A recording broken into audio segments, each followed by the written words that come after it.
Choutuppal Panthangi toll plaza దగ్గర ఊహించని ఘటన చోటు చేసుకుంది. వాహనాలను తనిఖీ చేస్తుండగా కానిస్టేబుల్ను స్కూటీతో ఢీకొట్టి పారిపోయాడు వాహనదారుడు. స్కూటీని ఆపేందుకు ప్రయత్నించారు పోలీసులు. అయితే వేగంగా వచ్చిన కానిస్టేబుల్ ఆ వాహనదారు ఢీకొట్టాడు. వేగంగా వచ్చి విజయవాడ నుంచి హైదరాబాద్ వైపు వచ్చే రూట్లో ఈ ఘటన చోటు చేసుకుంది. దీంతో కానిస్టేబుల్కు గాయాలయ్యి ఆయన కింద పడిపోయాడు. మీరు చూస్తున్న దృశ్యాలు పంతంగి టోల్ ప్లాజా దగ్గర. ఇదిగో ఈ కానిస్టేబుల్నే వేగంగా స్కూటీపై వచ్చిన ఓ వాహనదారు ఢీకొట్టిపోయాడు. ఎందుకు ఢీకొట్టాడు ఏంటనే తెలియదు. ఎస్, ఆ దృశ్యాలు చూడండి ఒకసారిగా. పంతంగి టోల్ ప్లాజా దగ్గర సంబంధించిన సీసీటీవీ ఫుటేజ్ దృశ్యాలు చూద్దాం. సీసీటీవీ ఫుటేజ్ దృశ్యాలు ఏంటి ఒకసారి. సీసీటీవీ ఫుటేజ్ దృశ్యాలు చూస్తున్నాం మనము. పంతంగి టోల్ ప్లాజా దగ్గర ఓ వాహనదారుణ్ణి ఆపుతున్న క్రమంలో ఆపి చెక్ చేయాలనుకున్నాడా బహుశా ఏంటో తెలియదు, కానీ అక్కడ ఓ పోలీస్ కానిస్టేబుల్ను గుద్దేసి స్పీడ్గా వెళ్ళిపోతున్నాడు ఆ వాహనదారు. చూడండి, టోల్ ప్లాజా క్రాస్ అవ్వగానే ఒక్కసారిగా కొంతమంది పోలీసులు ఉన్నారు అక్కడ, ట్రాఫిక్ పోలీసులు ఉన్నారు అక్కడ. ఆ పోలీసుని ఒక సివిల్ పోలీస్ కూడా ఉన్నాడు. సో వీళ్ళని దాటే క్రమంలో ఓవర్టేక్ చేయాలనుకున్నాడు బహుశా. ఎందుకు మరి ఆ వ్యక్తి ఆ వాహనంలో ఏమైనా వస్తువులు ఉన్నాయా ఆ టూ వీలర్లో, లేదా ఏదైనా లైసెన్స్ అడుగుతారు ఫైన్ ఇస్తారనే భయమా, లేదా ఇతరత్ర ఏదైనా కారణాలా తెలియదు, కానీ వాహనంతో గట్టిగా ఢీకొట్టాడు. లేదా ఆ వాహనం అదుపు తప్పిందా, వేగంగా వస్తున్నాడా, వేగంతో జరిగిందా, అతివేగమా, నిర్లక్ష్యమా, ర్యాష్ డ్రైవింగా ఏంటో తెలియదు. చాలా కారణాలు ఉన్నాయి ఊహించుకోవడానికి. బహుశా అతని దగ్గర ఏదైనా తప్పుందా, ఆ బండ్లో ఏమైనా ఉన్నాయా, లేదైనా ఏదైనా నేరం చేసి వస్తున్నాడా, తన కోసం పోలీసులు వెతుకుతున్నారని భావించి భయంతో అలా చేశాడా, ఏదేమైనా మొత్తం మీద ఆ సీసీటీవీ దృశ్యాలు చూస్తే మనకు అర్థమవుతుంది. ఓ స్కూటీతో ఓ వాహనంతో అడ్డుగా నిలబడ్డ ఆ కానిస్టేబుల్ని, బహుశా ట్రాఫిక్ కానిస్టేబుల్ అయింటాడు, వైట్ షర్ట్ ఉంది. సో ఆ కానిస్టేబుల్ని నేరుగా గుద్దేశాడు, ఎదురుగా స్ట్రైట్గా గుద్దేసి కొంత దూరం ముందు వరకు కూడా ఢీకొట్టి లాక్కుపోతుంది. కానిస్టేబుల్ చూడండి ఎగిరి పడ్డాడు, గిర్రన గాల్లో ఎగిరాడు. కానిస్టేబుల్ ఎగిరి పడిపోయాడు, ఆ వాహనదారు కూడా పడిపోయాడు, ఇద్దరు పడిపోయారు. ఈ ఘటన పంతంగి టోల్ ప్లాజా దగ్గర జరిగింది. ఒకసారి రౌండ్ సర్కిల్ చూడండి, ఒకసారి సరిగ్గా గమనించండి, కొంత స్లో మోషన్లో పెట్టండి ఆ సీసీటీవీ ఫుటేజ్. రౌండ్ సర్కిల్లో కానిస్టేబుల్ అమాంతం ఎగిరి గాల్లోంచి పైనుంచి ఎగిరిపడ్డాడు. ఈ బైకర్ కూడా పడిపోయాడు అంతే స్పీడ్లో. మరి ఇది చాలా కారణాలు. ఇది చూడండి, ఫుల్ ఫ్రేమ్ ఇచ్చాం. ఆ సీసీటీవీ ఫుటేజ్ చూడండి, చాలా స్పీడ్గా వస్తున్నాడు, అతివేగము, నిర్లక్ష్యంగా నడుపుతున్నాడు, ర్యాష్ డ్రైవింగ్. ఈవెన్ ఒక ఎత్తు అయితే మరి అతనికి లైసెన్స్ లేదని భయమా, లేదా పోలీసులు ఆపి ఫైన్ ఇస్తారనే భయమా, లేదా ఆ వాహనంలో ఇతరత్ర ఇంకేమైనా వస్తువులు ఉన్నాయా, ఏదైనా ఏంటనేది తెలియాల్సింది, లేదా అతను ఏదైనా నేరం చేసి పారిపోతున్నాడా, ఏం జరిగిందేమో తెలియదు, కానీ ఏదో భయం, పోలీసులు అక్కడ ఉన్నారనే భయం, పోలీసులు తనను పట్టుకుంటారనే భయం, అది మాత్రం పక్కా. సో ఇందులో ఏదైనా కారణమై ఉండొచ్చు. ఆ పోలీస్ని నేరుగా ఎదురుగా ఉన్న పోలీస్ని ఢీకొట్టి గుద్ది వెళ్తుంటే ఆ సీసీటీవీ ఫుటేజ్ చూస్తుంటే మనకే భయం వేస్తుంది. ఒక స్కూటీతో గుద్దితే ఆ కానిస్టేబుల్ ఏకంగా గాల్లో గిర్రన ఎగిరిపడ్డాడు, గాల్లోకి ఎగిరి కానిస్టేబుల్ కింద పడిపోయాడు. ఆ రౌండ్ సర్కిల్లో చూడొచ్చు, అమాంతం కానిస్టేబుల్ ఎగిరి కింద పడ్డాడు, బైకర్ కూడా కింద పడ్డాడు. కానీ చాలా వేగంగా ఉంది బండి. ఎందుకు గుద్దాడు, అతన్ని ఎందుకు ఢీకొట్టాడు అనేది ఇక్కడ పోలీసులు ప్రస్తుతం దర్యాప్తు చేస్తున్నారు. ఏదో తప్పు చేసి ఉంటాడు, అందుకే పోలీసులు తప్పించుకునే క్రమంలో ఇది జరిగిందనేది అక్కడ పోలీసుల వాదన. ఆ పంతంగి టోల్ ప్లాజా దగ్గర అంటే ఈ టూ వీలర్స్కి టోల్ ప్లాజా ఉండదు కాబట్టి సైడ్ నుంచి వస్తారు కదా, సో అంతే స్పీడ్తో వస్తున్నాడు, అతివేగము, ర్యాష్ డ్రైవింగ్, నిర్లక్ష్యం, పైగా ఏదో ఉంది బండిలో, ఏదో తప్పు చేస్తున్నాడా, లేదా ఏదో నేరం చేసి పారిపోతున్నాడా, ఏదైనా ఊహించుకోవచ్చు. ఏదో జరిగింది, లేదా పోలీసులు ఆపి ఫైన్ వేస్తారనే భయమో ఏదో సంథింగ్ అయి ఉంటుంది. సో ఇది పంతంగి టోల్ ప్లాజా దగ్గర జరిగింది ఘటన, దానికి సంబంధించిన సీసీటీవీ ఫుటేజ్. అసలు ఎందుకు జరిగింది, ఏమైంది ఒకసారి తెలుసుకుందాం. మా కొలీగ్ రమేష్ జాయిన్ అవుతున్నారు. రమేష్, పంతంగి టోల్ ప్లాజా దగ్గర జరిగిన ఈ ఘటనకు సంబంధించి పోలీస్ కానిస్టేబుల్ ఎగిరి అమాంతం గాల్లో ఎగిరి కింద పడ్డాడు. పోలీస్ కానిస్టేబుల్కు ఎలాంటి గాయాలయ్యాయి, కింద పడ్డ ఆ బైకర్కి ఎలాంటి గాయాలయ్యాయి, అసలు ఎందుకు అంత వేగంగా అతను పోనిచ్చాడు, ఏం జరిగింది, దీనికి సంబంధించి పోలీసులు ఏం చెప్తున్నారు?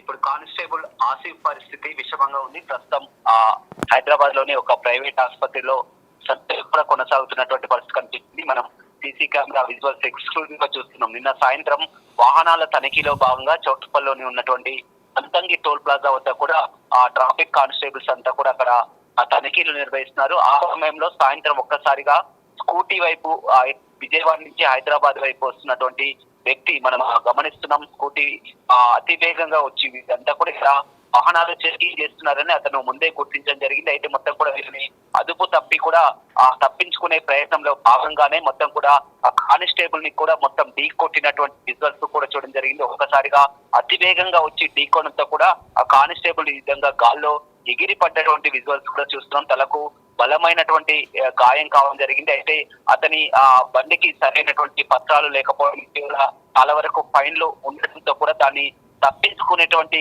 క్రమంలోనే కూడా వీరిని తప్పించుకొని పారిపోవాలని కూడా చూడడం జరిగింది. అక్కడ ఆ ట్రాఫిక్ ఎస్ఐ అదేవిధంగా ముగ్గురు కానిస్టేబుల్ ఉన్నప్పటికీ కూడా అతను కేవలం మళ్ళా 2 వీలర్ అదే 4 వీలర్ ఏ లారీనో ఏదో ఆ కారు అయితే కూడా మొత్తం అక్కడికక్కడే స్పాట్ తోనే చనిపోయినటువంటి పరిస్థితి ఉండేది. కానీ ఆ 2 వీలర్ కూడా వేగంగా రావడం ఒక్కసారిగా ఆ ట్రాఫిక్ కానిస్టేబుల్ ని ని ఢీకొట్టడంతో కూడా అతని తలకు బలమైనటువంటి గాయం ఉంది. ప్రస్తుతం అతను ఐసీయూలో చికిత్స పొందుతున్నారు. సర్జరీగా కొనసాగుతున్నటువంటి పరిస్థితి కనిపిస్తుంది. వీరిని తప్పించి పారిపోయే క్రమంలో కూడా పోలీసులు అలర్ట్ అయి వేగంగా వెనకాల వెళ్లి కూడా ఆ వ్యక్తిని అదుపులోకి తీసుకోవడం జరిగింది. ప్రస్తుతం అతను చౌటుప్పల్ పోలీసులు అదుపులోనే ఉన్నారు.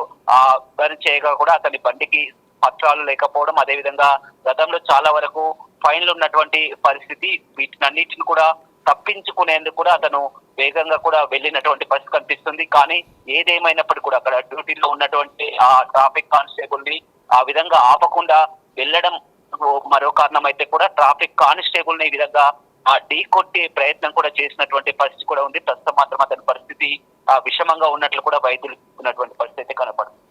Right Ramesh, right, thanks for the update. So ఇది వాస్తవానికి ప్రస్తుతానికి కానిస్టేబుల్ పరిస్థితి చాలా విషమంగా ఉన్నట్టుగా తెలుస్తుంది. ఇదిగో ఈ వ్యక్తి చేసిన తప్పిదానికి ఈ కానిస్టేబుల్ ఇప్పుడు ఒక రకంగా బలయ్యాడు. చాలా దారుణమైన ఘటన ఇది. ఒకసారి ఆ దృశ్యాలు చూస్తే మనకు అర్థమవుతుంది.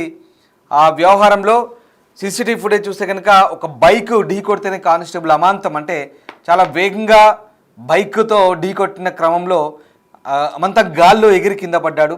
తలకు తీవ్ర గాయమైంది. ఇప్పుడు సీరియస్ కండిషన్లో ఉన్నాడు. ఇలాంటి పిచ్చి వ్యవహారాలతోనే ప్రాణాలతో చెలగాటమాడడం అంటారు. ఎందుకంటే వాడు చేసిన తప్పిదాన్ని కప్పిపుచ్చుకోవడానికి అక్కడి నుంచి ఎస్కేప్ అవుదామని ట్రై చేశాడు. కానీ పోలీసులు అడ్డంగా ఎదురుగా నిలబడ్డప్పుడు వాళ్ళతో సహకరించాలి, వాళ్ళతో మాట్లాడాలి. నీ సమస్య ఏమైనా ఉంటే చెప్పుకోవాలి, అవసరమైతే హ్యాండ్ ఓవర్ చేయాలి, తప్పులో ఇరికినప్పుడు ఒప్పుకోవాలి నిజాయితీగా, అవసరమైతే అక్కడి నుంచి రిక్వెస్ట్ మేనర్లో ఏదో ఒక మేనేజ్ చేసుకుని వెళ్ళిపోవాలి. పోలీసులను గుద్దావు, ఇప్పుడు ఏం లాభం? ఒకవేళ ఆయనకు ఇంకా ఏదైనా పరిస్థితి విషమిస్తే కనుక ఆ కుటుంబంలో ఒక దుఃఖానికి కారణం కూడా అవుతాడు ఈ బైకర్. అనవసరమైన పిచ్చి ఐడియాలతో, అనవసరమైన పిచ్చి చేష్టలతో చాలామంది చూస్తుంటాం. ఇదొక్కటే కాదు, సిటీలో కూడా చాలామంది చూస్తుంటాం. పోలీసులు ఆపగానే రువ్వుని ఇలా గిర్రం తిరిగిపోతుంటారు. ఏంటో హీరోయిజం అనుకుంటారా, లేదా పోలీసుల్ని స్కిప్ చేసి మేము పారిపోయామనుకుంటే అదేంటో పెద్ద గొప్ప అనుకుంటారా? ఏదో స్కిట్ చేస్తారు, దిక్కుమాలిన స్కిట్లు, మళ్ళీ పోయి వాడు ఎక్కడో పడిపోతాడు. ఇది పరిస్థితి. ఇలా చేయకండి దయచేసి. పోలీసులు ఆపే క్రమంలో సహకరించండి. ఒకవేళ మీ వైపు తప్పేం లేకుంటే ధైర్యంగా మాట్లాడండి, ఎదురించి నిలదీయండి. అలా కూడా చేస్తున్నారు చాలామంది. మన సోషల్ మీడియాలో వీడియోలు చూస్తున్నాం కదా, పోలీసులు తప్పు చేస్తే కూడా అన్ని రికార్డ్ చేసి సోషల్ మీడియాలో పెడుతున్నారు. మీలో తప్పు లేకుంటే ధైర్యంగా ఉండండి, తప్పు చేస్తే ఒప్పుకోండి. అంతేగాని ఇప్పుడు పోలీసు తీవ్రంగా గాయపడ్డాడు, రేపు ఏదైనా జరిగితే చాలా బాధాకరంగా ఉంటుంది. నీ తప్పిదాన్ని కప్పించుకోవడానికి ఇప్పుడు ఒక పోలీసును ఎంత ధైర్యం, అసలు ఎటుపోతుంది సొసైటీ అర్థం కాదు. ఒకప్పుడు పోలీసులు అంటే భయపడేవాళ్ళు. ఒక వ్యవస్థ సిస్టంలో లా అండ్ ఆర్డర్లో పోలీస్ అంటే డిపార్ట్మెంట్ అంటే భయపడేవాళ్ళు. ఇప్పుడు భయపడే పరిస్థితి లేదు. ఆపడానికి వస్తే ఢీ కొట్టిపోతున్నాడు, అవసరమైతే వాడిని కొట్టేసైనా వెళ్ళిపోతాను. ఇది మొండితనం. ఈ దుర్మార్గపు ఆలోచనలు. ఆపడానికి వస్తే పోలీస్ అయినా సరే ఇంక చెప్పుకుంటాడు. ఒకవేళ ఆయనకి ఏం కాకపోతే, సపోజ్ ఈయన తప్పించుకున్నాడు అనుకోండి, తప్పించుకొని పక్క వెళ్ళిపాడు, ఈడు వెళ్ళిపోయాడు అనుకోండి, పోయినాక చెప్తాడు, అరే నన్ను పోలీసు ఆపడానికి ట్రై చేస్తే చూసావా, నేను అవసరమైతే కొట్టేయడానికి కూడా పోయిన దెబ్బకి భయపడి పక్కకు బయటగా నేను బండి వేసుకొని వచ్చా. ఇది ఇలా చెప్పుకుంటారు. ఈ పనికి మాలిన వ్యవహారాలతో చాలా ఉన్నాయి, చాలామంది జరిగాయి, నేను కూడా విన్నాను. చెప్తుంటే ఇలాంటివి తప్పు. ఈ పిచ్చి చేష్టలే మానుకోవాలి. ఎందుకంటే వాళ్ళు ఏదో క్రమంలో నేరస్తులు ఉన్నారు, అది హైవే. చాలామంది మరి ఇప్పుడు ఈ కోణంలో కూడా ఆలోచించగా, వాడు ఇంకేదో తప్పు చేసి ఉండొచ్చు, అక్కడ ఏదో మర్డర్ చేస్తూ వస్తూ రావచ్చు, క్రిమినల్ అయి ఉండొచ్చు. సరే ఇక్కడ బండి పత్రాలు లేవని చెప్తున్నాడు, కానీ ఇదివరకు చలాన్లు ఉన్నాయి, కానీ ఇంకెవడైనా కరడుగట్టి నేరస్తుడు వస్తుండొచ్చు, ఉగ్రవాదస్తుడు వస్తుండొచ్చు, నేరస్తుడు వస్తుండొచ్చు, మర్డర్ చేసినోడు వస్తుండొచ్చు, లేదంటే ఆ బండిలో ఏదైనా ఎక్స్ప్లోజివ్స్ ఉండొచ్చు, ఇంకా ఏమైనా ఉండొచ్చు కదా. ఆపి చెక్ చేసే అధికారం వాళ్ళకి ఇచ్చింది రాజ్యాంగం. అలాగని మీ వైపు తప్పు లేకుంటే వాదించండి, తప్పేం లేదు. కానీ ఇంత మొండిగా వ్యవహరించి ప్రాణాల మీదకి తీసుకొస్తే అది ఇంకా తప్పు, ఇది ఇంకా తప్పు. ఇప్పుడు ఒక తప్పు కప్పిపుచ్చుకోవడానికి 100 తప్పులు కప్పించుకోవడానికి ఇంకో పెద్ద తప్పు చేశాడు ఈ వ్యక్తి. అనవసరంగా ఇప్పుడు ఆ వ్యక్తి డిపార్ట్మెంట్కి సంబంధించిన ఒక వ్యక్తిని ఈ రకంగా ఇబ్బంది పెట్టడం, అతన్ని ఇబ్బంది పాలు చేయడం చాలా దారుణం. ఇలాంటి ఘటనలు చాలా జరుగుతున్నాయి. చెప్తున్నాను కదా, చాలామంది చూస్తున్నాం, మేము కూడా కల్లారా చూస్తున్నాం. పోలీసులను తప్పించుకోవడానికి, స్కిప్ చేయడానికి ఇలా స్కిట్లు చేస్తుంటారు, ఏదో హీరోయిజం అనుకుంటారు. చాలా తప్పు. ఇప్పుడు ఆ పోలీసు లైఫ్ డేంజర్లో పడిపోయింది. ఇదిగో ఇతని ఆసిఫ్ అనే కానిస్టేబుల్ పాపం అనవసరంగా విధి నిర్వహణలో ఇప్పుడు ఆ వ్యక్తి చేసిన తప్పిదానికి, వాడు చేసిన దుర్మార్గ పనికి ఇతను బాధపడాల్సి వస్తుంది. ప్రస్తుతం అతని కండిషన్ క్రిటికల్గా ఉంది. దీనిపై పోలీసులు దర్యాప్తు చేస్తున్నారు. ఆ వ్యక్తిని కూడా కింద పడ్డాడు, వాడికి దెబ్బలు తగలాయి, ఏం లాభం? ఎందుకు ఈ దిక్కుమాలిన వ్యవహారాలు, దిక్కుమాలిన స్టంట్లు? నేరుగా ఆపుంటే అయిపోయేది ఒక నిమిషం. సో ఇది దయచేసి వ్యూవర్స్ అడ్వైస్ ఏంటంటే, డిస్టర్బింగ్ కంటెంట్ అది మీరు చూసే ముందు మీకు కూడా అదే చెప్తున్నాం. ఇలాంటి వ్యవహారాలు ఎవరైనా ఉన్నా మీకు చెప్పినా కూడా ఇలాంటి ఎంకరేజ్ చేయకండి దయచేసి. సమాజంలో అందరి బాగుకు మనం కోరుకోవాలి, అందరూ మంచిగా ఉండాలని కోరుకోవాలి, అందరూ బాగుండాలి, అందులో మనం ఉండాలి.